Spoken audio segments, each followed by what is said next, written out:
What's up everybody? Nate here. So the housing market in the United States has basically exploded over the last 2 years, with economic stimulus and low interest rates basically being the golden ticket for millennials and Americans alike to finally buy their dream home. Or so they thought. Recent surveys are now showing that around 75% of new home buyers actually regret buying their home over the last few years. And that number is only growing as more and more Americans actually wish that they didn't purchase a home at all. And that factor, along with stimulus ending and interest rates starting to rise in the United States, might end up completely flipping the housing market in 2022. And it might also mean buyers completely dry up in the housing market this year. So today I want to talk all about the housing market, why millions of Americans are now regretting their home purchase, and what this is all going to mean for the future of the market in the United States. But before I get into all of that, do me a quick favor and hit smash or destroy that thumbs up button below, and ring that notification bell too. Both of those two things are completely free, and they help to show me that you like this video and that you want to see even more just like it. Thank you so much for doing that. And now let's talk all about buyer's regret in the housing market. So let me set the scene for you. It's 2020 and the Federal Reserve just announced that it was dropping its benchmark interest rates all the way down to 0%. Not only that, the federal government is now going to be sending out thousands of dollars worth of stimulus checks to just about every American. You can't believe it, because it is finally time for you to go out and get your first home. With new homes popping up on the market almost every single day, you lock in that home price and hey, you even got a deal. You are finally a homeowner, and in 2020, this story was not super unique. Millions of Americans were doing this exact same thing because it made sense to. This was a time when Americans could finally afford to get a home. And there were plenty of homes on the market because the pandemic was first starting and there wasn't a wave of new home buyers entering the market just yet. But this story eventually started to go away and shift as the pandemic shifted and the housing market shifted. Eventually, the housing market became red hot. You had homes selling literally the day they were put on the market, and sometimes for thousands of dollars above asking price. Prices started to go up and inventory started to go down. And that leads us to where we are today, with the Federal Reserve finally starting to see improvement in our economy, so they're raising their interest rates. Just a few weeks ago, the Federal Reserve announced that it was going to be raising its benchmark interest rates by 25 basis points or 0.25%. And that's going to start immediately. And now we're starting to see the average interest rates for mortgages spike in the United States, and they're now close to 5%. And that's just for a 30-year fixed mortgage. And most likely, they're going to continue to go up because the Fed wants to continue to raise its interest rates. When the Fed raises its interest rates, it makes it harder for banks to loan out money. They got to be a lot more careful, so interest rates is the first way to do that. That drops demand in the housing market and just about every loan and debt market in the country. With interest rates going up and low inventory, it's hard to buy a house right now. But that doesn't really explain why home buyers in 2021 and in 2020 regret their purchase. Well, I'm going to break this down into 3 major things: the cost to actually own a home, homeowner expectations, and of course, inflation. Let's talk all about homeowner expectations first. Going back to that earlier example, millions of Americans in 2020 were able to get into homes relatively cheaply. You had thousands of dollars in stimulus and you had incredibly low interest rates.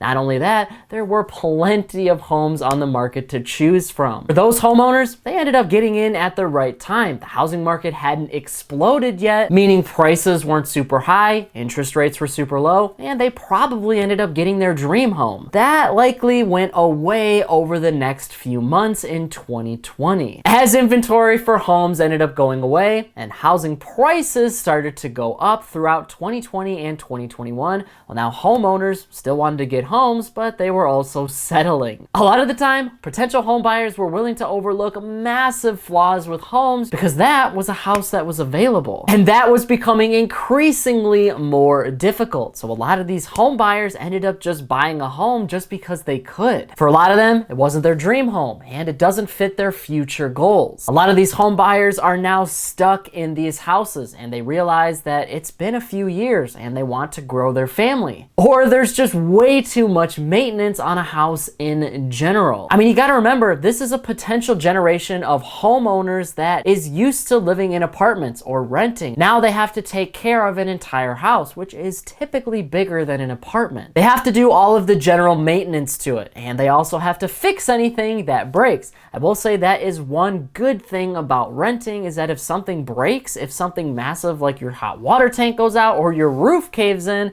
that's not on you to fix. That's going to come down to whoever owns the property. Of course, there are some pretty bad landlords out there, and they don't often make the best decisions, but the fact of the matter is, it's on them to fix. Now, when you own your own home, you have to fix all of that yourself. So I think that was a big culture shock for a lot of Americans. So they regret it and they don't want all of the space, or maybe they don't have enough space, or maybe they just hate the layout of the house and they can't afford to fix it right now. All of that comes down to why Americans are regretting their homes, and that's number one. Number two is just simply the cost of a home in general. I kind of mentioned this just a second ago, but homes are expensive. If something breaks, you have to fix them. I guess technically you don't have to fix everything on a home, but when you rent, if something does break, you can rely on the landlord to fix it. But now, if your hot water tank breaks and you want to have hot water in your house, then you got to get it fixed. This is costly and time consuming, and a lot of homeowners just don't want to deal with it. When you are a potential home buyer, you don't think of all of the things that could go wrong with a home when you're in the process. And I think that's because of how the real estate and the home buying process is set up. You look at all of the pictures online and then you go actually see the house for yourself. For the most part, you're not looking at every nook and cranny in the house. You're just looking at the big scope of the house itself to see if you actually like it. Now, I will say there are some home buyers out there that want to know the particular specs before they buy a house. How old is the hot water tank? Does the roof need to be replaced? Is there any flood damage? That's all important to know. And I'm not saying that people over the last few years didn't ask those questions, but it didn't really matter what the answer was because their dream was to get a home. Didn't matter which one. And because interest rates were so low, they wanted to get in on that house no matter the cost. And they felt that if they waited, well, they could either have a house that they didn't like right now, or they could wait for their dream home, but probably overpay for it. Millions of Americans chose the first option. They wanted to get into a house right now, no matter the cost, and a lot of them wanted to try to make improvements to that house. We saw stores like Home Depot and Lowe's put up record earnings during the last 2 years. Part of the reason for that is because homeowners wanted to improve the home that they bought, whether that's a new homeowner or people who were stuck in their house even before the pandemic. But all of that simply comes at a cost. It's not cheap to do any of those things to your house. And to be completely honest with you, the way that we are taught about the housing market is completely wrong in the United States. We're always told that your house is such a great investment because when you go to sell it, more often than not, you're going to make way more than you bought it for. And yeah, while that is technically true, think of all of the thousands of dollars you put into a house over the span of 30 years. Nothing, and I mean nothing, on a house lasts for the entire time that you own it, especially if you own it for 30 or more years. You're gonna have to replace the roof. You're gonna have to replace the hot water heater. Your appliances are probably also going to have to get fixed. Windows and your flooring and the general landscaping or fencing is also going to have to get replaced in about 30 years. All of that costs thousands upon thousands of dollars. And the fact of the matter is, your home is never going to make you all of that money back, even in today's crazy pricing climate. So keeping that in mind, you're always going to be pumping so much money into your house. That's why it's not an investment. An investment is something that makes you money over time, not something that constantly costs you money. And the other thing too I want to mention here is sellers didn't really have to do anything to their houses to improve them. In a normal market, if a potential home buyer saw a big issue with the house, well, they would tell the seller that if you don't fix that, I'm not buying your house. That That all pretty much went through the window in 2020 and in 2021 though, because now sellers didn't have to do any of that because demand was so high for a house. If your house was in a bad spot, or if it had flood damage, or it needed massive improvements, you could still sell it and it was still going to go over asking price. Home buyers wanted homes, so they were gonna buy that home no matter what. And that's because there is so few homes on the market right now. And the last thing I wanna mention is all about inflation.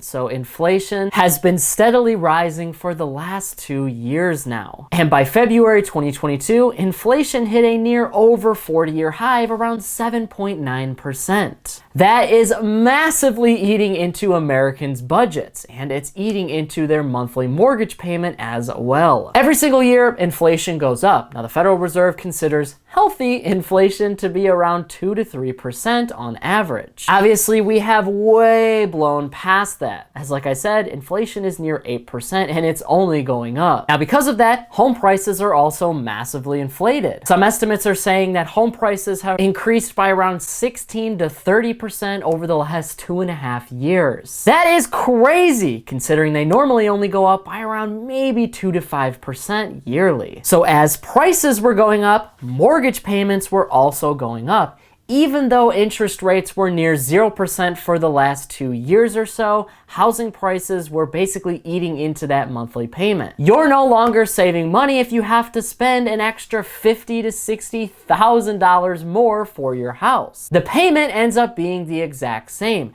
And the bigger issue here is that because you got in at such a low interest rate, that's about the lowest you're gonna pay for that house over the lifetime of your loan. I mean, I saw interest rates as low as around 2.7% during the height of the pandemic and this housing boom. You're not really gonna do much better than that when it comes to interest rates. Most experts agree that if you can't decrease your interest rate by around 1%, it's not really worth it, because remember, when you refinance your mortgage, you're getting a brand new loan and there's closing costs on that. If you're not saving money by refinancing, then you're just gonna pay it all back with closing costs. So you're basically stuck. You're paying a mortgage that you really can't afford because it's at the higher end of your budget. And banks and financial institutions were pushing people to go to the higher end of their budget because they're saying that the housing market is exploding right now. And if you're not in it to win it, then you're not getting a house. So banks said, yeah, you can afford that extra $20,000. You can afford that extra $30,000 on a house. I mean,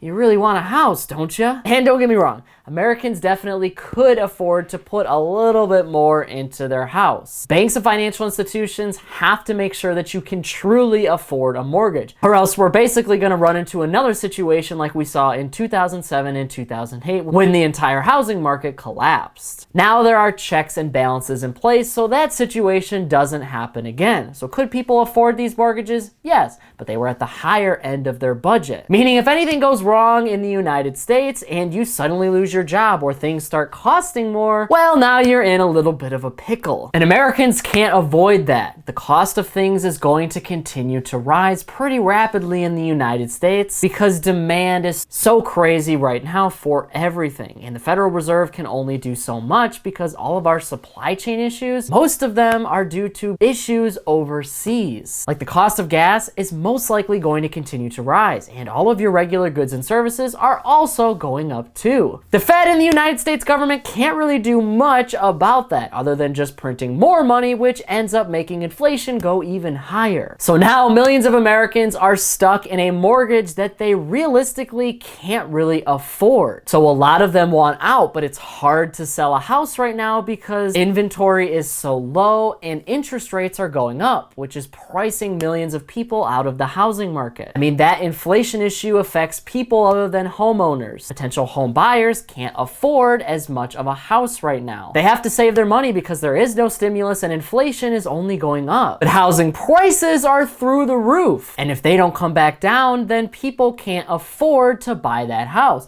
And if you end up selling your house for way less than you bought it for, well, now you're in a really bad situation. This is why Americans are now regretting buying their house. And to me, I'm not really sure what the overall solution is. I mean, I totally understand why Americans would want to get into a house no matter the costs. Housing prices have only been going way up over time in the United States, and they were already pretty unaffordable. So Americans took a chance, and a lot of them ended up getting a home. A lot of them ended up getting their dream homes, but millions of Americans are now stuck with a home that they basically regret buying. Millions of Americans right now are stuck with a housing payment that is just way too high. And that's making them lose opportunities in other places in their life. Inflation is going up and they're basically shackled to their housing payment, meaning they can't afford to go on that vacation. They can't afford a new car, and they can't afford pretty much anything that they really want because their house costs way too much. And like I said, you have a generation of Americans who are used to living in apartments or renting. A house is a totally different beast. It's a completely different adjustment for a lot of people. Some people are realizing they don't want that life at all. And what this is all leading to is a potentially really bad situation for the housing market, because if inflation continues to rise,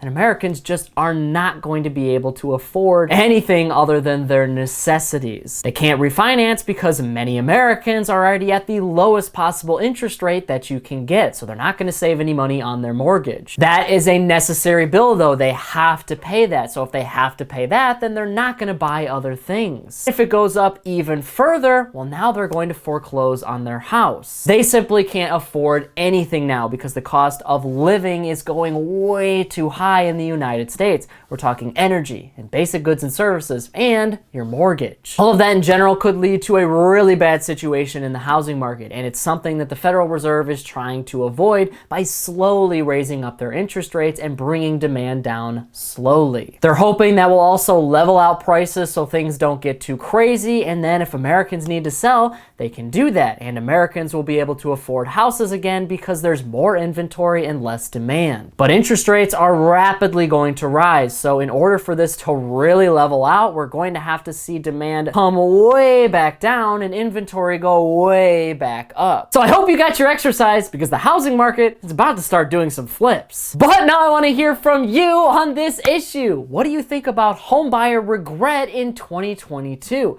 Do you think it's completely justified? Or do you think that these millions of Americans who regret buying their homes over the last couple years basically just need to suck it up and are extremely lucky? In addition, do you think this situation is going to get any better in the United States? Or do you think homebuyer regret is only going to continue as the housing market stays hot? Whatever your thoughts are, leave a comment below before you go. But that is it for today's business and financial news breakdown. Thank you so much for watching. If you want to stay up to date with all of the top business and financial news from around the country, our team puts together a free daily newsletter, and you can subscribe to it by clicking the link in this corner right here. And if you want to stay up to date with me and everything else happening in the business and financial world, I'm putting out updates 7 days a week over here on this channel, and I've actually got another one ready for you right here, so be sure to check that out before you go. That is it for me, everybody. Be kind out there, and I'll see you all in the next one.